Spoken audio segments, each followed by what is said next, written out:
Chapitre 107. Zachée, publicain et pécheur, mais non par mauvaise volonté.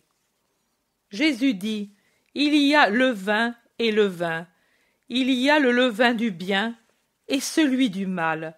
Le levain du mal, poison satanique, fermente plus facilement que celui du bien, car il trouve une matière plus adaptée à son action dans le cœur de l'homme, dans la pensée de l'homme, dans la chair de l'homme, séduit tous les trois par une volonté égoïste, contraire par conséquent à une volonté universelle qui est celle de Dieu. La volonté de Dieu est universelle, car elle ne s'arrête jamais à une pensée personnelle, mais elle considère le bien de l'univers entier. À Dieu, rien ne peut augmenter sa perfection d'aucune façon, car il a toujours possédé toutes les choses d'une manière parfaite.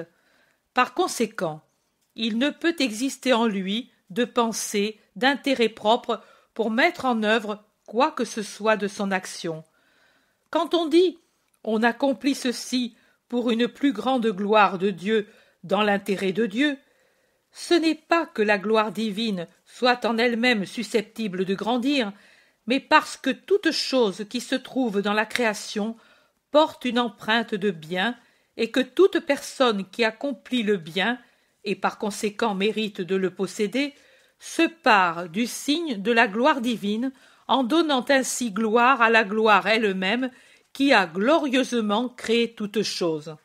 C'est un témoignage, en somme, que personne et chose donnent à Dieu en donnant par leurs œuvres un témoignage de l'origine parfaite dont elles proviennent. Ainsi, donc, Dieu, quand il vous commande ou vous conseille ou vous inspire une action, ne le fait pas dans un intérêt égoïste, mais dans une pensée altruiste, charitable, pour votre bien-être. Voici la raison pour laquelle la volonté de Dieu n'est jamais égoïste, mais est une volonté toute tendue vers l'altruisme, vers l'universalité, l'unique et vraie force du monde entier qui est en vue le bien universel. Le levain du bien, germe spirituel qui vient de Dieu, rencontre au contraire dans sa croissance beaucoup d'opposition et de difficultés. Il a beaucoup de mal à se développer car il a contre lui les réactions qui sont favorables à l'autre levain, la chair, le cœur et la pensée de l'homme envahis par un égoïsme qui est l'antithèse du bien, qui, par son origine, ne peut être qu'amour. Chez la plupart des hommes, la volonté du bien fait défaut, et pour cette raison, le bien devient stérile et meurt, ou bien il vit avec tant de mal qu'il ne lève pas, il reste là, il n'y a pas de faute grave, mais il n'y a pas non plus d'effort pour faire le plus grand bien. Aussi, l'esprit gît inerte, pas mort, mais infécond. Faites attention, que de ne pas faire le mal ne sert qu'à éviter l'enfer. Pour jouir tout de suite du beau paradis, il faut faire le bien, absolument, dans la mesure où on arrive à le faire, en luttant contre soi-même et contre les autres. C'est pour cela que j'ai dit que j'étais venu mettre la guerre et non pas la paix entre père et enfant, entre frères et sœurs. Quand cette guerre devait défendre la volonté de Dieu et sa loi contre les oppositions des volontés humaines tournées dans des directions contraires à ce que veut Dieu. En Zachée, la petite poignée de levain du bien avait produit une grande fermentation. En son cœur, il n'en était tombé que des bribes à l'origine. On lui avait rapporté mon discours de la montagne, défectueusement même, certainement mutilé d'un grand nombre de ses parties, comme il arrive quand on rapporte des discours. Zachée était publicain et pécheur, mais non par mauvaise volonté. Il était comme quelqu'un qui, avec un voile de cataracte sur les pupilles, voit mal les choses, mais il sait que l'œil, dégagé de ce voile, se retrouve en état de bien voir, et ce malade désire qu'on lui enlève ce voile. Ainsi pour Zachée. Il n'était pas convaincu, ni heureux, pas convaincu des pratiques pharisaïques qui désormais avaient remplacé la vraie loi, et pas heureux de sa manière de vivre. Il cherchait instinctivement la lumière, la vraie lumière. Il en vit une étincelle dans ce fragment de discours, et il l'enferma dans son cœur comme un trésor, parce qu'il l'aimait. Remarque cela, Marie.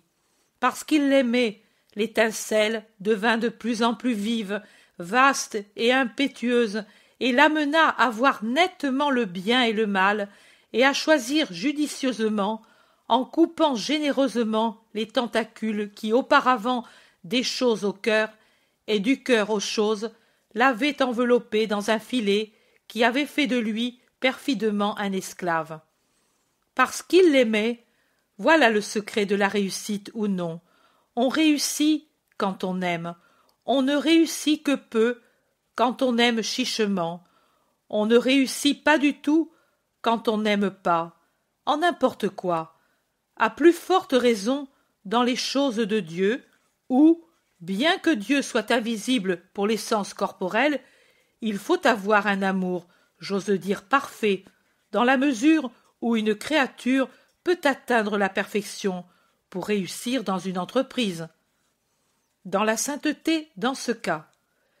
Zachée, dégoûté du monde et de la chair, comme il était dégoûté du caractère mesquin des pratiques pharisaïques, si vétilleuses, intransigeantes pour les autres, trop complaisantes pour eux, aima ce petit trésor d'une de mes paroles, arrivée à lui par pur hasard. Humainement parlant, il l'aima comme la chose la plus belle que sa vie de 40 années eût possédée, et, de ce moment, il polarisa son cœur et sa pensée sur ce point. Ce n'est pas seulement pour le mal que le cœur de l'homme est là où est son trésor, mais aussi pour le bien. Est-ce que peut-être les saints n'ont pas eu au cours de leur vie leur cœur là où était Dieu, leur trésor? Si. Et c'est pour cela qu'en regardant seulement Dieu, ils surent passer sur la terre sans corrompre leur âme dans la boue de la terre. Ce matin-là, si je n'avais pas paru, j'aurais pareillement fait un prosélyte, car la conversation du lépreux avait achevé la métamorphose de Zachée. Au comptoir de la gabelle, ce n'était plus l'homme fraudeur et vicieux, mais l'homme qui se repentait de son passé et qui avait décidé de changer de vie. Si moi, je n'avais pas paru à Jéricho, il aurait fermé son comptoir, pris son argent et serait venu me chercher, car il ne pouvait demeurer sans l'eau de la vérité, sans le pain de l'amour, sans le baiser du pardon. Cela, les censeurs habituels qui m'observaient pour toujours me faire des reproches ne le voyaient pas, et le comprenaient encore moins, et ainsi ils s'étonnaient que je mange avec un pécheur. Oh, si vous ne jugiez jamais, en laissant la charge à Dieu, pauvres aveugles, incapables de vous juger vous-mêmes. Je ne suis jamais allé avec les pécheurs pour approuver leurs péchés. J'allais pour les soustraire au péché, souvent parce qu'à ce moment, ils n'avaient plus que l'extérieur du péché. L'âme contrite était déjà changée en une âme vivante, nouvelle, décidée à expier. Et alors, est-ce que j'étais avec un pécheur? Non, avec un racheté qui avait uniquement besoin d'être guidé pour se diriger dans sa faiblesse de ressuscité. Combien de choses peut vous apprendre l'épisode de Zachée?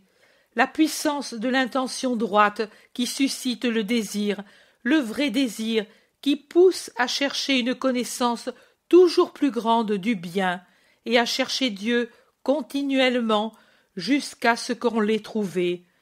Un réel repentir qui donne le courage du renoncement. Zachée avait l'intention sincère d'écouter des paroles de vraie doctrine. En ayant eu quelques-unes, la droiture de son désir le pousse à un plus grand désir et donc à une recherche continuelle de cette doctrine. La recherche de Dieu cachée dans la vraie doctrine le détache des dieux mesquins de l'argent et de la sensualité, et en fait un héros du renoncement. Si tu veux être parfait, va, vends ce que tu possèdes et suis-moi, ai-je dit au jeune homme riche, et lui n'a pas su le faire. Mais Zachée, bien que plus endurci dans l'avarice et la sensualité, sait le faire, car à travers le peu de paroles qui lui avaient été rapportées, comme le mendiant aveugle et le lépreux que j'avais guéri, il avait vu Dieu. Est-ce qu'un esprit qui a vu Dieu peut jamais trouver quelque attirance dans les petites choses de la terre? Le peut-il jamais, ma petite épouse? Épouse,